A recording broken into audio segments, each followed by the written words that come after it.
otra vez y vamos a hacer otro video para la sección de cosas que nadie me preguntó, pero igual voy a abrir el hocico. Y es que sucede que a 500 años de los eventos de la llamada conquista y todas las efemérides que hemos estado teniendo a través de septiembre de este año 2021, es abundante el tráfico de videos relacionados con los temas de España, la prehispanidad y los sucesos que conforman la historia de México. Por lo que se me atravesó un video cuyos contenidos me parecen de suma importancia. Se trata de una entrevista hecha por el canal de historia de México prehispánico llamado Tlacaelel y la entrevista es a un aficionado de la historia de nombre Guillermo Marín Ruiz, quien se ha dedicado a escribir y divulgar diversos aspectos del México que existía previo a la llegada de los españoles.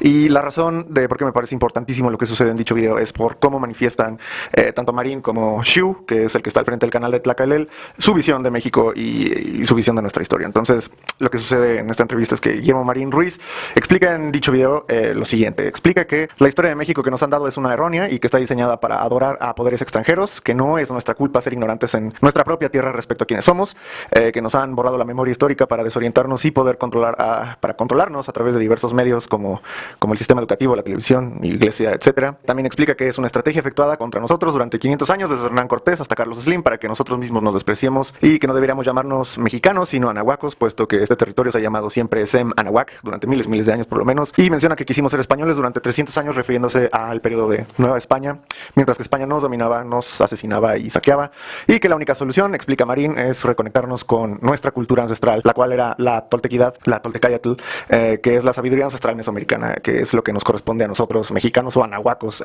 pensar y actuar. Guillermo Marín también explica que esta sabiduría ancestral es el futuro, puesto que nuestros pueblos vivieron en armonía durante miles de años en prosperidad sin destruir nada y lograron los avances en humanidad más grandes que había visto el planeta. La entrevista completa se las dejo en la descripción para que ustedes puedan escuchar de primera mano lo que dice Guillermo Marín. Y el canal de Tlacaelel se dedica a la historia de México, previo a la llegada de España, y Marín estaría dedicándose a algo que nadie prácticamente aborda, y eso es la toltecayatl o toltequidad, o sea, cultura y filosofía de los pueblos originarios americanos de Mesoamérica, que alteran los mexicas por ahí alrededor de 1427 y que desaparecen prácticamente por completo los españoles. Ahora, ambos contenidos a mí me parecen sumamente importantes porque son factores desconocidos e ignorados por los mexicanos acerca de lo que era México antes de ser el México actual. Y es que estos temas no son solamente interés, sino que son absolutamente necesarios para los mexicanos. Por eso, me parece una verdadera lástima que tanto Tlacaelel como Guillermo Marín no se dediquen nada más a la enseñanza de sus contenidos, sino que además adquieran una postura en contra de España. Porque, bueno, no nos hagamos pendejos, pero eso es prácticamente lo que es. Y que los españoles nos hayan invadido y robado y asesinado y todo lo que hicieron. Basta con ir al Instagram de Tlacaelel para ver que casi a cada publicación hay o un meme o un dato que funciona como provocación para que su público enardezca de coraje en contra de España, y su público notablemente menos instruido que el mismo Xu y a veces con nulo criterio reaccionan. Y basta con ver el título del libro de Guillermo Marín, La primitiva y salvaje Europa, para darse cuenta que no están divulgando nada más. Ahora, pensar es siempre pensar en contra de alguien, citaba Gustavo Bueno, pero ¿contra quién estaría pensando México si pretende pensar contra España? En la entrevista, Guillermo Marín respalda su idea de qué deberían ser los mexicanos o anahuacos, aludiendo que en nuestra genética hay un banco de información que puede recordar la cultura ancestral y pone como evidencia la manera en cómo nos hemos ayudado cuando ha habido terremotos o desastres naturales, y él atribuye que esa es la grandeza de la toltequidad guardada en nosotros, como si la gente alrededor del mundo no hiciera lo mismo cuando sus vecindarios están destruidos por un desastre natural. Bajo esta lógica, pues mi tercio español puede salir en cualquier momento y aún así yo no sé ni siquiera cómo se monta un caballo. La entrevista se torna un tanto incómoda a medida que Guillermo Marín incluso acusa a Xu de ser una persona inconsciente. ¿Sabías tú eso? No. Pues como dijo el filósofo, ahí está el detalle. Es que no usamos el pensamiento crítico, fíjate. Y esto resulta así porque Marín no lo expresó frente a Xu, pero leyendo sus textos es visible que rechaza que se tome a los mexicas como la cultura representativa de identidad nacional, como lo hace actualmente el gobierno federal o incluso el mismo Xu. Los textos de Marín, la entrada a los textos de Marín se los voy a dejar en la descripción para que ustedes puedan leerlo. Son todos gratuitos, excepto creo que un par de libros que cuestan 10 pesos, la verdad te agradece. Y esto que menciona Marín respecto a los mexicas y la identidad nacional me parece atinado, porque ¿dónde quedan todos los demás, no? Sin embargo, Marín va un poco más allá, rechazando también a los criollos nacidos en México durante la Nueva España. La independencia le parece un acto político de traidores y el México de ahora es para él una nueva forma de colonización. Lo único válido para Marín es vivir la toltequidad. Y estos desplantes para mí no son otra cosa que otra manera de decir no me gusta ser mexicano. Nada nuevo. Ahora, la toltequidad que nos sugiere adoptar Marín, que es la filosofía por la cual vivían los pueblos prehispánicos, independientemente de que fueran mayas, teotihuacanos, nahuas, etc., es un concepto acuñado y reconstruido básicamente a través de académicos, filólogos, antropólogos, antropólogos y filósofos del siglo XX, y uno de sus principales expositores es, por ejemplo, Miguel León Portilla. Y esta toltequidad está basada en miles de escritos recuperados por los españoles e indígenas, así como de un acervo de códices y en la tradición, por ejemplo, de los huehuetlatolis, ¿no? Por lo tanto, nada sustenta que lo que describe Portilla era en su totalidad la filosofía como tal que operaban nuestros antepasados americanos. Por lo tanto, Marín sugiere que nos despeguemos de las maneras mexicanas para abocarnos a una filosofía reconstruida históricamente en el siglo XX. Esta filosofía prácticamente se perdió hace poco más de 1000 años en su forma original. El mismo poeta Rubén Bonifaz Nuño, que es una de las piedras angulares del concepto de decolonización, acepta el hecho de que lo que tenemos actualmente de poesía náhuatl no es como tal la poesía que poseían los mexicas, puesto que él explica que no es posible que un pueblo guerrero, que en el Calmecac enaltecía a sus guerreros por todas las hazañas que hacían, tuvieran este tipo de poesía tan esteticista y tan lúgubre, melancólica. Imposible. Por eso he llegado a pensar que no hay tal poesía náhuatl, que es poesía colonial, escrita principalmente por los frailes. Y me gustaría acotar, antes de plantear un par de preguntas, lo siguiente como ejemplo. Tanto los sitios arqueológicos como iglesias que tengan más de 100 años, muchas son patrimonios de la humanidad y de México. Sin embargo, las iglesias, aún siendo prácticamente museos y reliquias urbanas, siguen fungiendo como los espacios donde los mexicanos desarrollamos pues nuestra forma de vida, desde bautizos hasta funerales. Mientras que los sitios arqueológicos, aun cuando fueron sitios sagrados en demasía, pues ya no nos es posible en ocasiones ni acercarnos, puesto que el INAH u otras instituciones están cuidando la integridad de dichas ruinas. Pero parece que hay quienes no entienden que los mexicanos no somos ya aquellos pueblos que erigieron esas ciudades que hoy protege y estudia la antropología. Y por mucho que esos pueblos estén presentes aún hoy en nuestra genética y presentes en nuestras mismas caras o pieles y en comunidades incluso y en ciudades todavía preservados, pues no tenemos forma de entender sus filosofías. Si regresamos en el tiempo, les seríamos tan ajenos a ellos y extraños como para nosotros nos sería prácticamente imposible sentir orgullo por ser elegido para un sacrificio a un dios o así mismo comer carne humana, etc. El mexicano contemporáneo es mucho más parecido a un español de la península actualmente, como es abundantemente mucho más parecido a cualquier otro hispanoamericano, y aparentemente esto no se tolera. Así que quisiera hacer la pregunta a Marín o a cualquier otro que incentive el odio a España de esta manera, que una vez que surtiera efecto esta propuesta, que tiene como base una muy manipulada historia de México, ¿qué esperan que pase cuando los que somos mexicanos no pudiéramos encontrar en las ruinas de los templos ni filosofía, ni espiritualidad y a veces ni siquiera acceso? Aficionados a la historia como Guillermo Marín o charlatanes como el caso de Pablo Moctezuma Barragán dicen que durante 300 años quisimos ser españoles, y ellos dedicándose a divulgar la historia de México y que tienen algo de audiencia, ellos que pueden ser una alternativa, no nos cuentan cómo o qué fueron esos 300 años de México español. Tampoco la historia oficial, la SEP, etcétera, prácticamente los dejan esos 300 años abandonados, con tal de representarnos reducidamente como esclavos colonizados frente a unos opresores, donde colateralmente esta representación pues nos hace quedar como unos imbéciles, y mucho más a los pueblos mesoamericanos que vivieron la llegada de los españoles. ¿Por qué Guillermo Marín dice que el sistema nos quiere confundir cuando él mismo altera la historia en sus libros y cuando le dice a los mexicanos que ni siquiera nos llamamos mexicanos? O sea, ¿dónde está lo sensato de decir que hay una conspiración contra nosotros desde Hernán Cortés hasta Carlos Slim? Porque dice expresamente que no somos culpables de no saber quiénes somos, cuando sí somos culpables, porque ni nos interesa nuestra propia historia, y a veces hasta hay un orgullo cínico en decir yo jamás he leído un libro en mi vida. Y es que excusarse culpando un montón de cadáveres y decir que los españoles tienen la culpa de todo, pues es simplemente incentivar la irresponsabilidad de los mexicanos, algo de lo que estamos pues ya bastante hartos y enviciados. ¿Por qué Guillermo Marín dice que la historia está diseñada para adorar a potencias extranjeras cuando los mexicanos prácticamente solo saben dos cosas de su historia? Una, que nos conquistaron los españoles, nos mataron a todos y nos saquearon todo, y dos, que 300 años después de eso Miguel Hidalgo y Morelos ganaron la guerra contra los españoles y ahora somos súper libres. O sea, ¿por qué los que pueden ser una alternativa y escriben historia no nos cuentan lo que fuimos en esos 300 años de México español? ¿Por qué no vamos contando que en 1427, 20 años antes de que naciera Cristóbal Colón, Itzcoatl, junto con el guerrero poeta Netzahualcóyotl y Tlacaelel, al momento de formar la Triple Alianza, destruyeron a los tepanecas y vendieron a todos los habitantes de Azcapotzalco como esclavos, agarrando a las mujeres que quisieron y usando a los hombres como ofrenda de sacrificio? O sea, no dejaron a nadie, además de que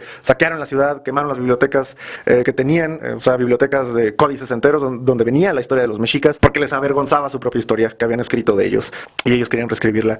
Sin embargo, Itzcoatl y Netzahualcóyotl, pues sí tienen estatuas. Nos pueden también contar lo generosos que llegaron a ser los mexicas con sus pueblos dominados, como cuando en 1450 hubo una sequía tan fuerte que los mexicas dejaron de cobrar tributos por 6 años a sus pueblos vasallos, y ellos mismos abrieron al público sus graneros para repartir comida a estos sobre sus dominios. Pero cuenten que esos generosos mexicas durante la hambruna pues obligaban también en las guerras floridas a estos reinos a tener guerra contra ellos, donde siempre ganaban los mexicas, y así ellos podían obtener gente para los sacrificios, y por eso se convirtieron en un enfado para miles. Porque cuando hablan de la conquista se victimiza solo a un pueblo náhuatl, que es el mexica, cuando al hacer esto pues están invisibilizando la voluntad de los indígenas que querían destruir Tenochtitlán, que son entre otros Huexotzingas, Tlaxcaltecas, Cholultecas, Cempaltecas, Xochimilcos, incluso los mismos texcocanos. Ellos son los que hacen la toma de Tenochtitlán. O sea, Hernán Cortés solamente presume al rey a través de sus cartas de relación que él está al frente de toda la operación, porque no dicen que el verdadero genio tras la destrucción de México Tenochtitlán no fue como tal Hernán Cortés, sino Ixtlilxóchitl, el jefe militar, porque pues Hernán Cortés y sus 800 hombres apenas si entendían lo que pasaba, y lo que sucedió es que más bien estaban todos de acuerdo en un objetivo, pero los genios detrás de las operaciones y del capital militar son Ixtlilxóchitl y al menos 100,000 aliados de Cortés que querían destruir Tenochtitlán. Aliados de todos estos pueblos indígenas que acabo de mencionar, por supuesto. ¿Van a hablar de que los españoles trajeron el racismo? Pues cuenten entonces todo de cómo estaba conformada la jerarquía española. O sea, que si bien es brutalmente clasista, como la mexica también, para los españoles poco importa el color de piel en el momento de las jerarquías. Lo que les interesa es que no seas judío o musulmán. Ahí está el ejemplo de Juan Latino, el poeta y humanista, quien fue esclavo africano. Primeramente lo liberaron por talentoso, lo becaron en la Universidad de Granada y fue catedrático en gramática latina en 1538. Se casó con una española blanca y se retiró cuando quiso.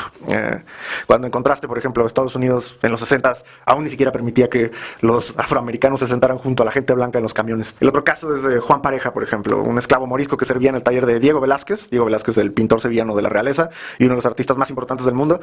Pues Juan Pareja fue liberado y becado por el mismo rey Felipe IV para estudiar artes en 1640 aproximadamente, y se hizo un famoso retratista patrocinado por el mismo Velázquez. Así que nos pueden contar que asimismo la nobleza indígena pasó a ser parte de la nobleza española también.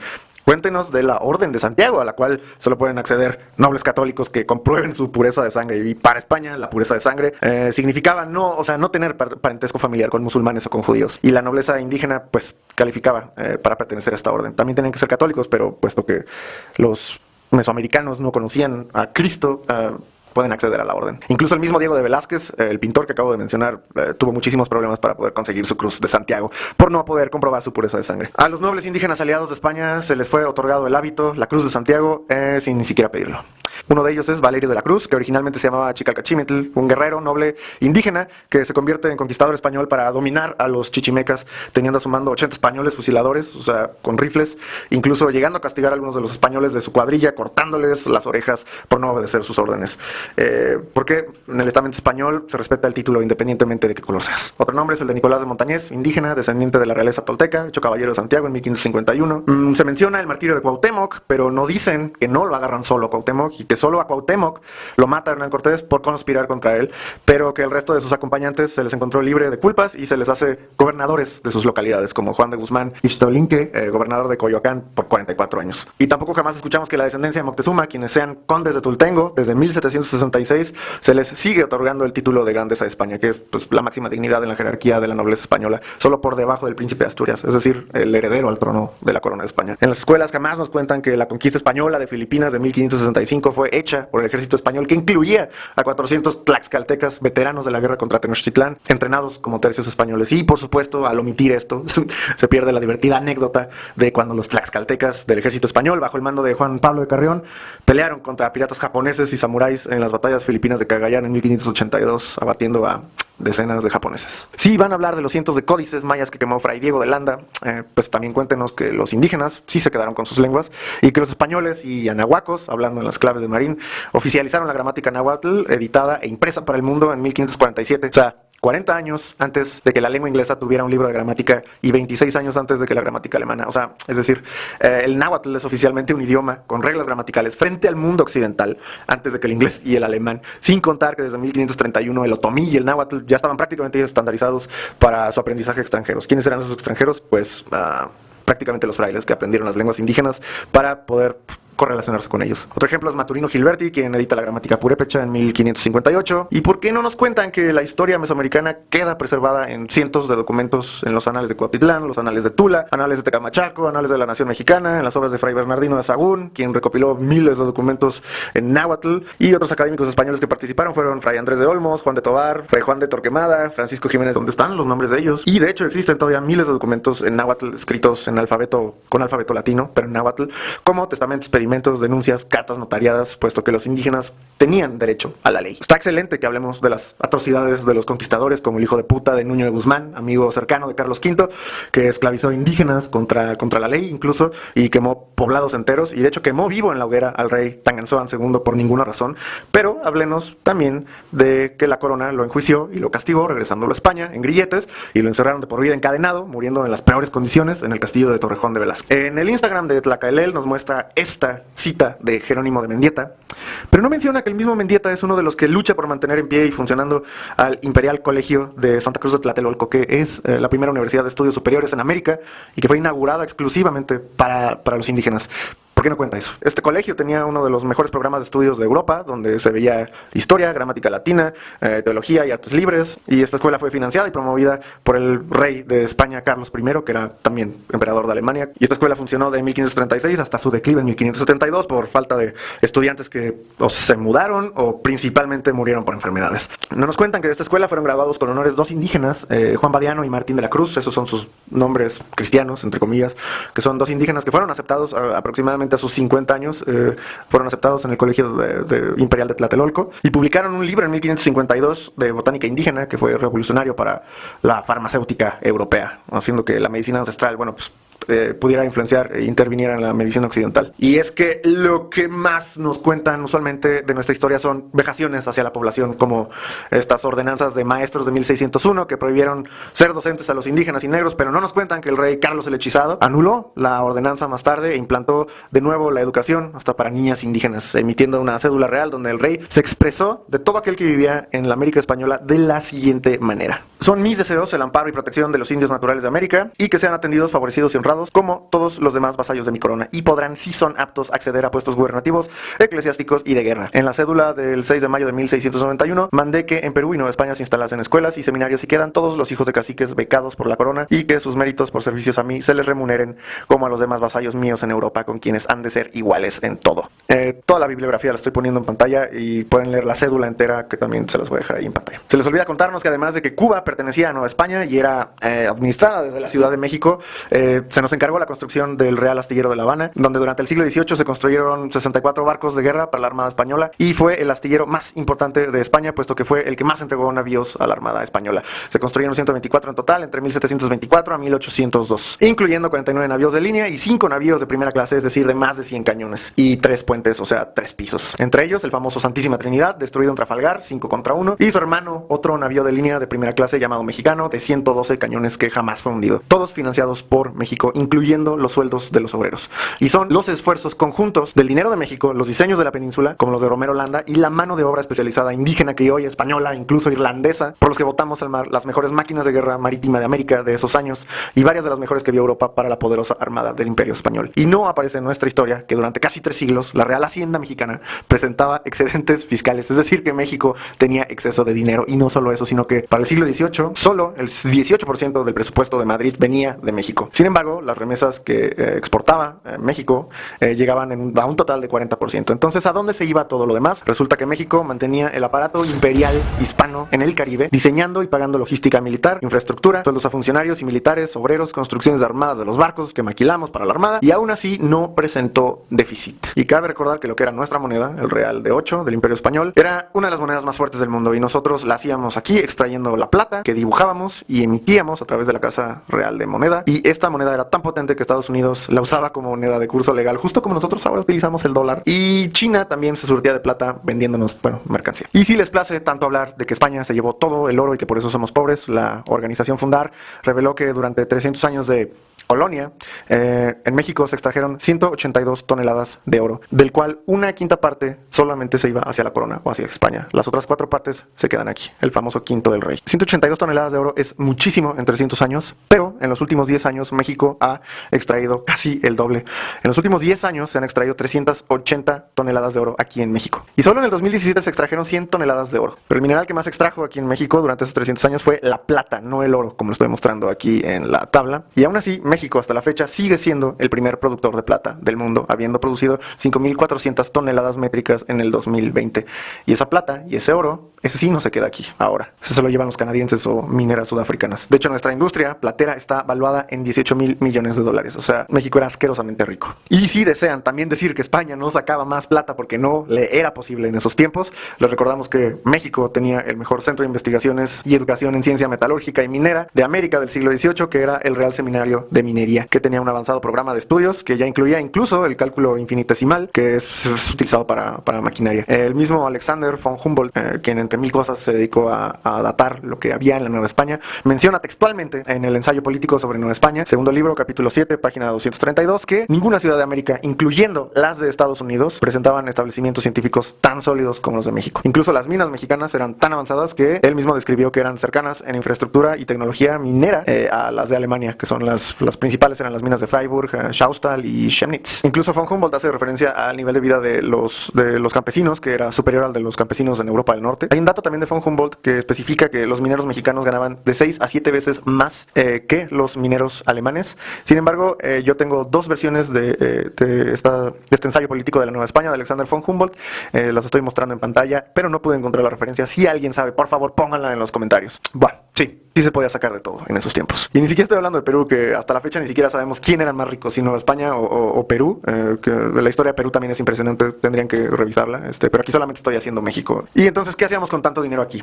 Pues no estaría mal que nos contaran que, entre otras cosas, durante esos 300 años fuimos también un bastión cultural artístico potente, y a ver cuando nos cuentan de Marcos Ipac de Aquino, un talentoso pintor indígena, testigo de la conquista, que ya era maestro pintor tlacuilo, salido de la escuela del Calmecac, mexica. Sin embargo, fue aceptado para estudiar pintura europea, y aprendió esta pintura europea en el Colegio para Indígenas de San José de los Naturales, que estaba junto al antiguo convento de San Francisco en Ciudad de México, y él es el autor de una de las obras más importantes del mundo, que es de las imágenes más reproducidas en el planeta, y es la Virgen de Guadalupe, que tienen colgada ahí en la basílica. Falta la historia de Diego de Valdés, nacido en Tlaxcala, el primer mestizo en publicar un libro en Europa en 1579. Falta mencionar a Manuel de Sumaya, músico, dramaturgo y clérigo, nacido en la Ciudad de México, que compone la primera ópera en México, y para todo esto, pues, América del Norte en 1711. Falta en la historia que nos cuenten de los pintores notables como Cristóbal de Villalpando, nacido en la Ciudad de México. No sabemos de Baltasar de Chávez Rioja, nacido en la Ciudad de México, ni de José de Ibarra, nacido en Guadalajara, Andrés López, nacido en Ciudad de México, José de Alcíbar, también de la Ciudad de México, José de Páez, Juan Correa, los dos nacidos en la Ciudad de México, el prominente Cabrera, nacido en Oaxaca. Todos ubican a Sor Juana Inés de la Cruz, nadie la lee, pero no nos dicen que es a través de ella que pertenecimos al siglo de oro de las letras españolas, que fue uno de los movimientos culturales más importantes del mundo. No nos mencionan a otro mexicano del siglo de oro español, el dramaturgo Juan Ruiz de Alarcón y Mendoza, nacido en Tasco, Guerrero, que fue incluso amigo del mismo Miguel de Cervantes Saavedra, el autor del Quijote. Tampoco hablan de Carlos de Sigüenza y Góngora, nacido en la Ciudad de México, poeta, filósofo, catedrático, también escritor del siglo de oro. Donde está en la historia Joaquín Velázquez de León, uno de los mejores astrónomos de América, nacido en Guerrero, que corrigió incluso los mapas de California. Donde está uno de sus amigos, Antonio de León y Gama, otro astrónomo, antropólogo, historiador, que publicó ensayos sobre la formación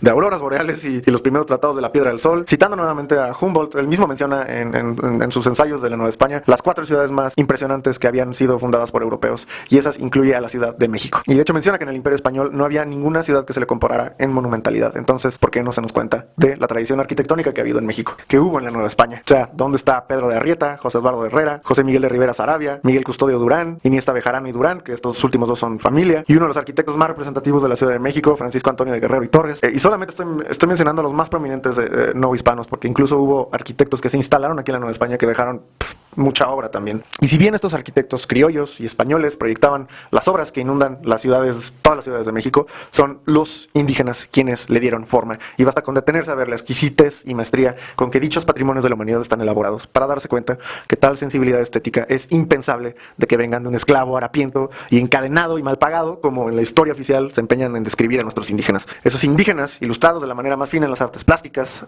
tienen nombre y tienen historia, y está guardada por ahí en algún archivero, y no la conocemos porque, lejos de investigar y escribir acerca de estos artistas para prestigiar a estos artistas indígenas, pues, personas como Guillermo Marín se dedican más bien al desprestigio de España, y con el desprestigio de España el de México. También donde está la historia del Congreso de Cádiz, donde se firmó una constitución que pretendía convertir a toda la España, europea y americana, en un país federal con una monarquía moderada, y donde México tenía una de las mayores representaciones con 12 diputados para Nueva España. Entre esos diputados estaba Miguel Ramos Arizpe, nacido en Coahuila, egresado en leyes de la Real Universidad de Guadalajara, de aquí, Guadalajara de aquí, una de las mejores universidades de América en ese tiempo, y uno de los diputados más importantes de Cádiz, y que se firmó ahí en Cádiz una revolucionaria y avanzada constitución en marzo de 1812, la cual lamentablemente el rey más estúpido que ha visto España la anuló, y de no ser por eso tal vez seguiríamos siendo un país jodidamente poderoso, un país federado muy poderoso, desde Cataluña hasta Argentina. Y hablando de mexicanos notables, ¿dónde está la enciclopedia de mexicanos notables publicada en 1755 por Juan José de Higuera y Eguren, que suman 2000 nombres de mexicanos, indígenas, mestizos y blancos,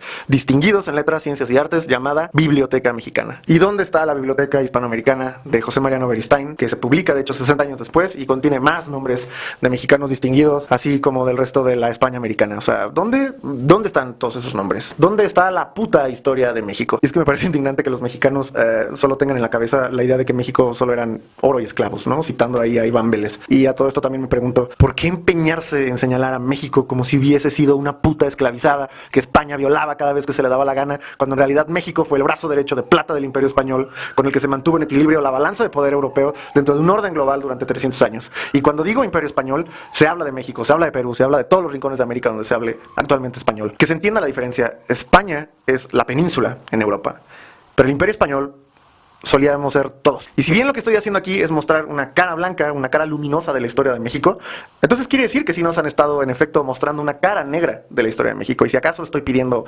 algo en este video, es que se nos cuente todo. Y aún si los mexicanos llegáramos a entender y aprender la historia de nuestros pueblos mesoamericanos, y es cosa que no hacemos, nos queda una pieza más por aprender para entendernos, y esa es la historia de España. La historia de España hasta el momento de la independencia de México, por lo menos. A saber, todo el trazo histórico hacia atrás, pasando por la unión de Castilla y Aragón, la España musulmana, los reyes visigodos, la España romana, los pueblos celtas, íberos, incluso las migraciones indoeuropeas. Por ende, esto también es historia de México.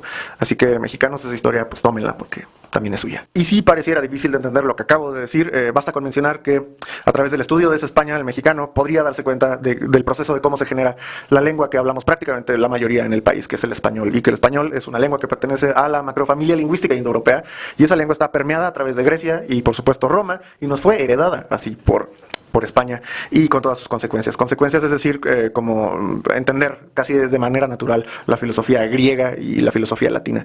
Un ejemplo de esto podría ser que todos los hablantes de español entendemos la distinción ontológica entre ser y estar, cosa que no pueden hacer, por ejemplo, los hablantes de lenguas germanas como el inglés o el alemán, o no de manera tan natural como lo hacemos nosotros. O sea, además de haber sido parte de civilizaciones americanas autónomas milenarias con idiomas originales vivos, incluso todavía, también tenemos una conexión en línea directa con los pilares de la civilización occidental.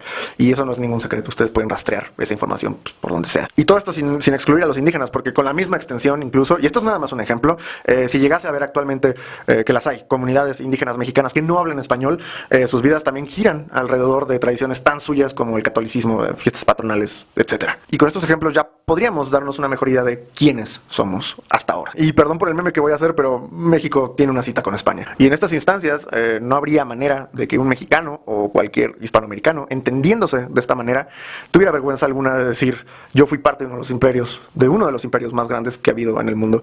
Y claro, para el caso de México, o sea, no obstante con eso, nada menos que cuna de civilizaciones madre. Quisiera que me dijeran cuántos países tienen el privilegio de decir eso. Por eso la retórica de Guillermo Marín me parece, además de pobre e insulsa, me parece peligrosa para un mexicano, puesto que nos aleja de los hechos hacia una fantasía construida a base de omisiones en la historia, y pretende hacer creer a los mexicanos que necesitamos ser, vivir y pensar prácticamente como teotihuacanos para poder ser algo, cuando ya en la historia lo hemos llegado a ser de todo. Y sin duda alguna, pues vamos por más, porque la magnificencia jamás ha sido ajena a México. El mejor predictor del futuro de cualquier país es su pasado. Aceptar esta invitación a odiar a España de esta manera pretende orillar a los mexicanos a identificarse exclusivamente con los indígenas que fueron pobres y violentados, ofreciéndonos a cambio una gloria en civilizaciones pues que ya desaparecieron, cuando una buena parte de México no es ya indígena. Y con esto a mí me parece que insulta y trata de suplantar a los indígenas que aún están presentes aquí, culpando a los españoles de toda desgracia, cuando el mexicano también en la historia es ese criollo español, blanco, abusivo y codicioso, y tratar de convencernos de que no somos eso es no hacerse cargo. Es una invitación directa a ser irresponsables, así como también sería estúpido rechazar haber sido en la historia pues las lenguas filosas, plumas finas del siglo de oro español, pintores virtuosos, exquisitos arquitectos, maestros de la economía occidental y hasta maquiladores de material bélico. Tomen en cuenta que tratar de generar orgullo a costa de detestar España y sugerirnos que pretendamos vivir bajo filosofías sintéticas, incomprensibles, reconstruidas, prácticamente remedando a las originales de nuestros pueblos originales, ancestrales. Es un escupitajo en la cara de los mexicanos contemporáneos, porque es orillarnos a detestar la manera en que hablamos, estamos, pensamos, pues, leemos, rezamos, vivimos y pues, prácticamente somos.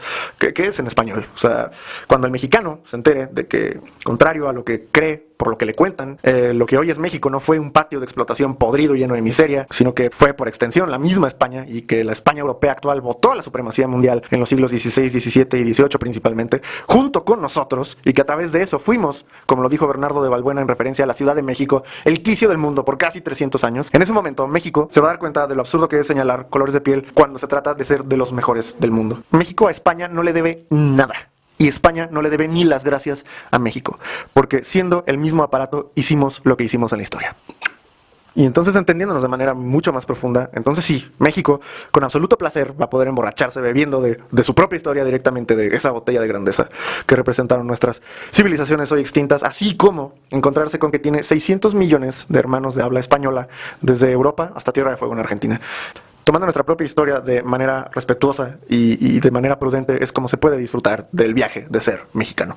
Y a lo mejor funciona mencionar que ser hispano o español de cultura no es una cosa de aceptación, como si fuera el duelo por la muerte de alguien, sino que, o sea, ni siquiera es el problema correcto a plantearse, sino que es que más bien, lejos de eso, no se han enterado en absoluto de quiénes hemos sido y qué hemos hecho. Y por eso terminan despreciando la vida y obra de nuestros antepasados, ya sea los americanos o los españoles. Ahora, ¿quieres usar plumas como las que utiliza Shu, como las que vende Shu en su página? Adelante, utilízalas.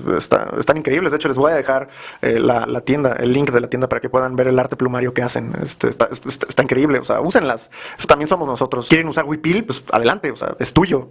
¿Sabes hablar náhuatl o purépecha o alguna lengua maya? Pues háblala.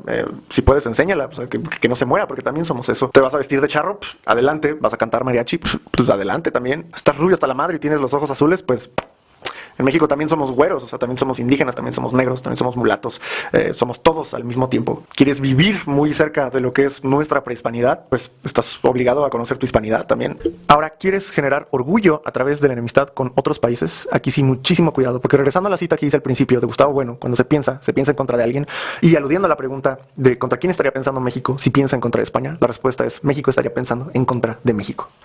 Así que yo le sugeriría a Shu incluso que tuviera más cuidado a quien llama maestro, y yo comparto completamente lo que él dice en su canal siempre cuando acaban sus videos, y eso es nunca olvides tus raíces, en plural.